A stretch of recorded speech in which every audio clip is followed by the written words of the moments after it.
Well, I survived the night.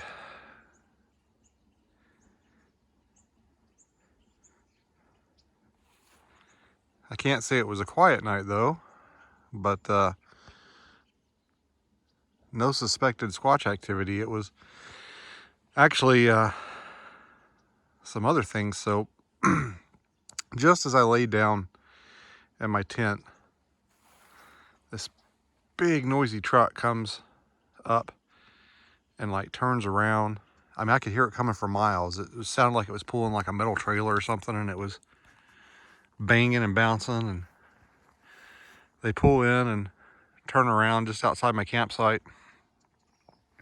And I thought that was kind of weird because they stopped like down the road, heard people talking, and then they got back in the truck and drove up to around by my campsite and turned around and left. And then like an hour later, they came back. And I'm not sure what they were doing. Maybe they were out trying to poach or something, or I don't know. And then this was a surprise. At 2 o'clock in the morning, I started hearing a bunch of heavy equipment and a bunch of like loud noises. And apparently at 2 a.m. they start their logging operation, which now that I think about it, it kind of makes sense because I've drove by there a couple of times during the day and there's never been anybody working. Like the equipment's just sitting there. I actually kind of thought they were probably done logging, but apparently not. So they're actually still going. I imagine they started at 2. I imagine it'll probably stop about 8 a.m. or 9 a.m. But yeah, that was made for a restless night. There was a lot of noise. And it was hard to tell, like with all that industrial noise going on behind me, it was kind of hard to tell if any of those noises were like right outside my camp. Like there were a couple of times I heard like a branch break or something, and I was like, well, was that in the woods behind my tent, or was that coming from the logging operation? So it was a little weird. There's some ducks out there. I don't know if you can see them or not. Anyway, I just had my breakfast, and I'm gonna head back to the camp and do my morning routine and keep an ear out. I think I'm not sure, but I think Marshall from Selkirk Range Sasquatch might be stopping by today. So if he does, we'll be doing some filming with him.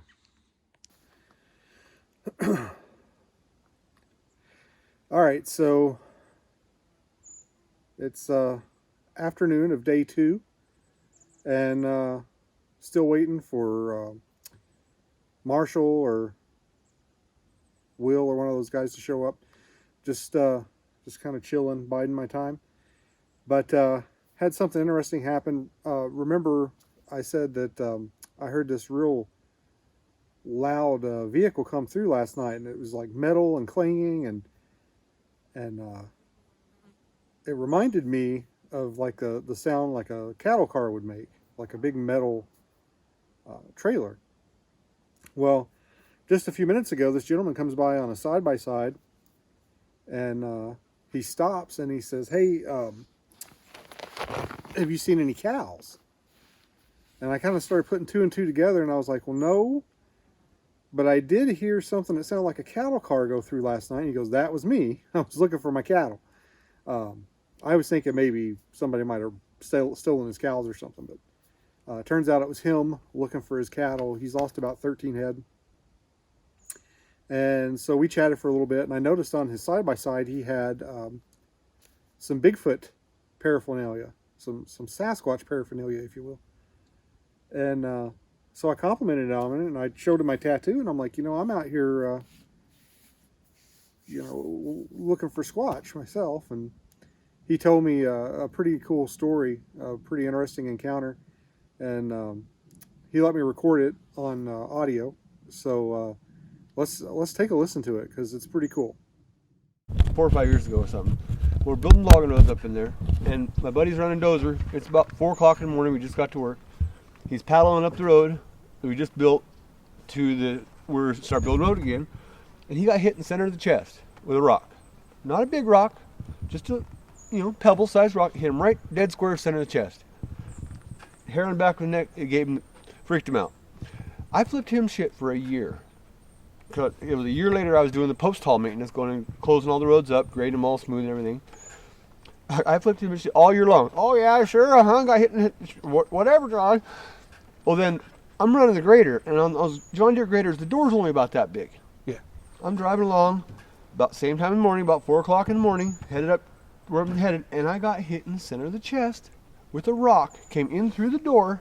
I'm cruising along at a decent clip, and a rock comes in through the door and bounces right out the center of my chest.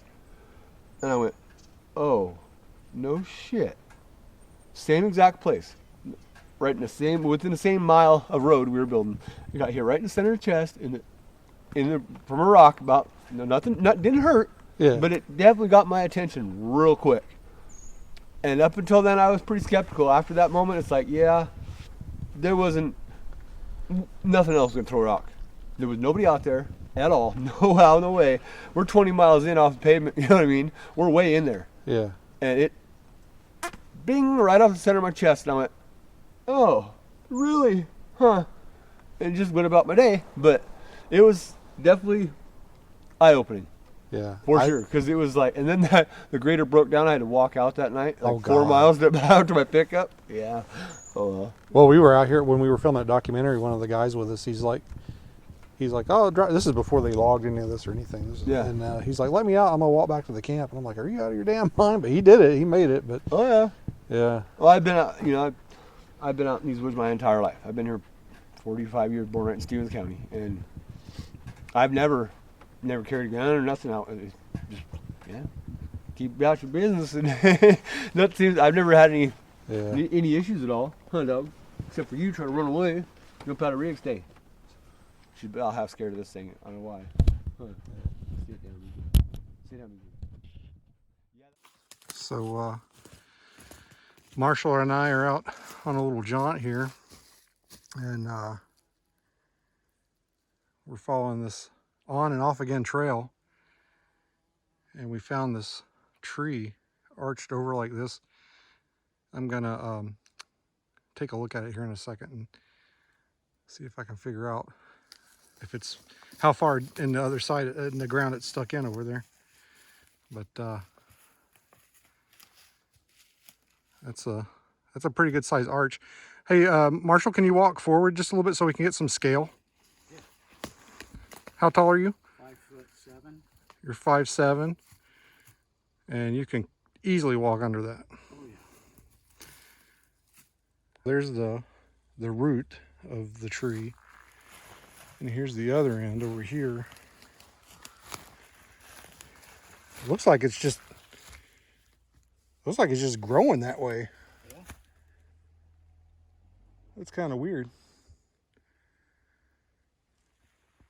I mean, it literally looks like it's growing into the ground and creating roots over here. Really? Yeah. Yeah. Come over here and take a look. But I mean, that's obviously the base of the tree. But then as you follow it over here, see, it looks like they're going underground there and they're covered in moss. That's kind of weird. I don't know. Maybe it's nature, maybe it's something else, but it's certainly something I don't see every day. All right, so we're trekking over to the rock where Will saw the infamous bedhead of Bigfoot, and we're almost there. But I just stopped to admire the view here. You see that dome behind me there? That's a pretty good sized beaver dam. There's a bunch of ducks swimming around the lake there. It's a gorgeous area. So we made it to the rocks. You can see there's a really well worn trail through here.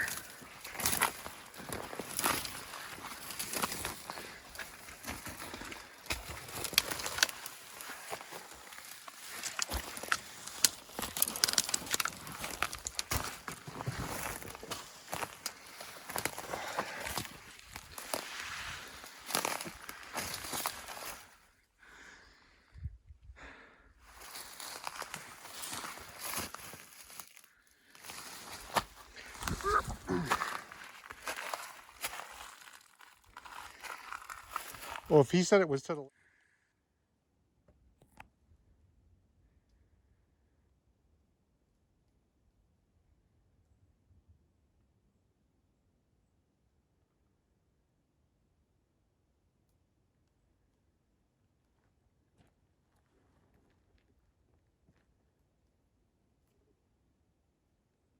she's curious.